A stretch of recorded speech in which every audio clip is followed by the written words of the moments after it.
Advocate Dishank from Vishank law academy. आज हम पढ़ने जा रहे हैं आपका सेक्शन 74 एंड 75। 74 बात करता है आपका पब्लिक डॉक्यूमेंट्स की और 75 बात करता है आपका प्राइवेट डॉक्यूमेंट्स की। तो 74 अगर आपका बात करें पब्लिक डॉक्यूमेंट्स क्या है, तो public documents means documents are public.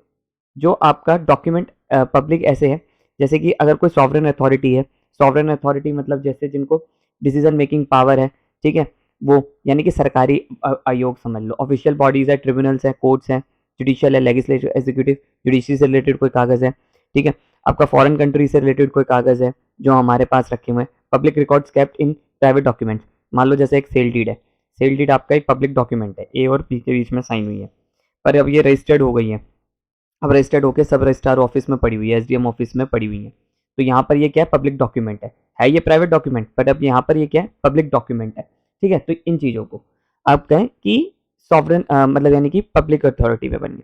अब 75 क्या कह रहा है, पब्लिक प्राइवेट डॉक्यूमेंट क्या है, जो आपका all other documents are private, जो ये इनमें फॉल नहीं करता वो आपका प्राइवेट है। जैसे एक सेल डीड की बात कर लो आप, सेल डीड, विल, ये सब रजिस्टर्ड करवानी पड़ती है। अब मान लो एक विल है, वो रजिस्टर्ड हो गई तो private document, sorry public document बन गया, और वो रजिस्टर्ड नहीं हुई तो वो प्राइवेट डॉक्यूमेंट बन गया। तो ऐसे, ठीक है। अब इसमें बात करी जाए आपका पब्लिक और प्राइवेट डॉक्यूमेंट में, तो कुछ एग्जांपल्स की बात करते हैं। जैसे आपके हिसाब से स्कूल रजिस्ट्रार जो होता है, रजिस्टर होता है, ठीक है, वो क्या है, वो आपका पब्लिक डॉक्यूमेंट है, चाहे प्राइवेट स्कूल में हो चाहे गवर्नमेंट स्कूल में हो। आपका 106 सीआरपीसी या 145 सीआरपीसी में जो भी डॉक्यूमेंट्स आते हैं वो भी आपका पब्लिक डॉक्यूमेंट्स में आते हैं। आपका एमएलसी, मेडिकल लीगल रिपोर्ट जो आती है, ठीक है, वो भी आपका पब्लिक डॉक्यूमेंट है। चार्जशीट, एफआईआर, वो भी पब्लिक डॉक्यूमेंट है। बर्थ सर्टिफिकेट और आपका ये confession, birth certificate, death certificate, ये भी आपका पब्लिक डॉक्यूमेंट है, ठीक है। सेल डीड, लीज डीड अगर वो रजिस्टर्ड हो गई है तो आपका वो पब्लिक डॉक्यूमेंट है। अब वो डॉक्यूमेंट जो लगते तो पब्लिक डॉक्यूमेंट्स है पर है नहीं, जैसे इनकम टैक्स, ठीक है, इनकम टैक्स रिटर्न जो है वो है आपका आपका लगता पब्लिक डॉक्यूमेंट है पर वो पब्लिक डॉक्यूमेंट में नहीं आता, वो प्राइवेट डॉक्यूमेंट में आता है, ठीक है। आपका जैसे प्लेंट और रिटर्न स्टेटमेंट, पंचनामा, पोस्टमार्टम रिपोर्ट, सबसे इंपॉर्टेंट है पोस्टमार्टम रिपोर्ट आपका क्या है, पब्लिक डॉक्यूमेंट है या प्राइवेट डॉक्यूमेंट है, ये आपका पब्लिक डॉक्यूमेंट है। देखिए अगर आप बात समझे तो पब्लिक और प्राइवेट डॉक्यूमेंट में एक चीज़ का अंतर है, पब्लिक में और प्राइवेट में एक चीज़ का अंतर है कि जो प्राइवेट डॉक्यूमेंट होते हैं वो आपका इन दी हैंड्स ऑफ इंडिविजुअल्स, यानी कि इन दी हैंड्स ऑफ इंडिविजुअल, यानी कि इसको बनाने की पावर और सब कुछ करने की पावर इंडिविजुअल्स की होती है, यानी कि ए और बी हो गए, इन दोनों ने कोई कॉन्ट्रैक्ट करा, ठीक है, अब उसे रजिस्टर्ड नहीं करवाया, अब उसे रजिस्टर्ड नहीं करवाया तो ये क्या है, आपका प्राइवेट डॉक्यूमेंट्स है, ठीक है। एक और चीज़ याद रखिए कि आपका, एक मिनट पहले इसे मिटा दो,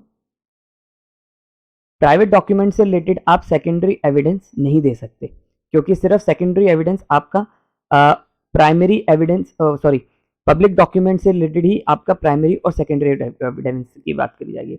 मान लो इसका कोई प्राइमरी नहीं है तो आप सेकेंडरी में जाओगे, यहाँ पर ऐसा नहीं है, इसका प्राइमरी ही चाहिए, सेकेंडरी एविडेंस प्राइवेट डॉक्यूमेंट्स में एक्सेप्टेबल नहीं है, तो याद रखिएगा। और यहाँ पर प्रिजम्पशन जो भी है वो आपका पब्लिक डॉक्यूमेंट से रिलेटेड ये प्रिजम्पशन है कि the court is bound to presume that the genuineness of the public document from the duly certified secondary copy, यानी कि अगर आपने कोई पब्लिक डॉक्यूमेंट दी है, उसके रिलेटेड आपने कोई सेकेंडरी एविडेंस दिया, उसकी सर्टिफाइड कॉपी दी है, तो कोर्ट उसे मान के चलेगी, शेल प्रेज्यूम करके चलेगी। अभी आपको मैं ये सेक्शन भी दिखाऊंगा, ठीक है। बट अगर मान लो कोई आपने पब्लिक डॉक्यूमेंट से रिलेटेड कोई सर्टिफाइड दिया है, ठीक है, तो क्या वो चलेगा? आंसर इज नो, वो नहीं चलेगा, ठीक है। Private documents are not admissible by certified copies, private documents आपका, private documents are not admissible by the certified copies.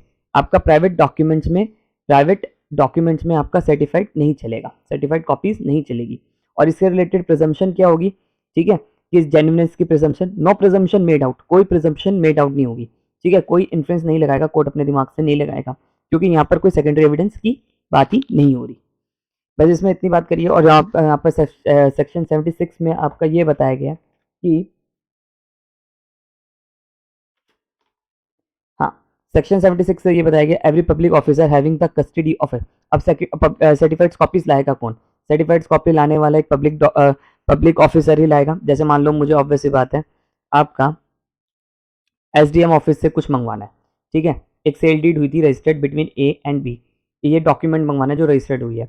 अब कोर्ट कैसे मंगवाएगी, इसे कहेगी कि डीएम डिस्ट्रिक्ट मजिस्ट्रेट या सब रजिस्ट्रार को कहेगी ये सेल डीड जो फलाना फलाना तारीख को हुई थी इसकी ट्रू कॉपी लेते हो, ट्रू कॉपी मतलब सर्टिफाइड कॉपी हो गई, ये लेते हो। अब वो लेकर आएगी तो यहाँ पर वो बन जाएगा, ठीक है। लीगल फीस लगती है उससे रिलेटेड जो है आपका सिंपल सी बात करी गई है इसमें, और ज़्यादा कुछ है नहीं। 79 में जो इसका सबसे इंपॉर्टेंट है, यहाँ कोर्ट शैल प्रेज्यूम करेगी every document purported for certified copy, certified copy से रिलेटेड जो भी डॉक्यूमेंट आएगा डिक्लेयर्ड एडमिसिबल माना जाएगा एट एनी पर्टिकुलर फैक्ट की वो सब कुछ सही है, ठीक है। पर ये शेल प्रिजम्पशन जो है वो रिवर्टल नेचर का है। पर यहाँ पर क्या है कि देखो मे प्रिजम्पशन में क्या होता था, मे प्रिजम्पशन के लिए फैक्ट 2 को प्रूव करने के लिए आपका फैक्ट 1 मांग सकती थी कोर्ट, ठीक है, या फैक्ट 1 को प्रूव करने के लिए फैक्ट 2 मांग सकती थी। पर जब शेल प्रिजम्पशन होती है तो यहाँ पर कोर्ट क्या है कि मान के ही चलेगी, अनलेस अंटिल, जब तक यहाँ से लेके यहाँ तक मानेगी, अनलेस अंटिल यहाँ पर आके कोर्ट को कोई उसे खंडन ना कर दे, यानी कि फेवर तो ये उसके ही जाएगा, ठीक है। कुछ ज़्यादा इसमें खास नहीं था कि सिंपल सी बात है कि आप प्राइवेट डॉक्यूमेंट से रिलेटेड कोई सेकेंडरी एविडेंस लीड नहीं कर सकते, पब्लिक डॉक्यूमेंट से रिलेटेड ही आप सेकेंडरी एविडेंस और प्राइमरी एविडेंस लीड कर सकते हैं, सिंपल सी बात है। आई होप आपको मेरी वीडियो पसंद आई, वीडियो पसंद आई तो चैनल को सब्सक्राइब करिए।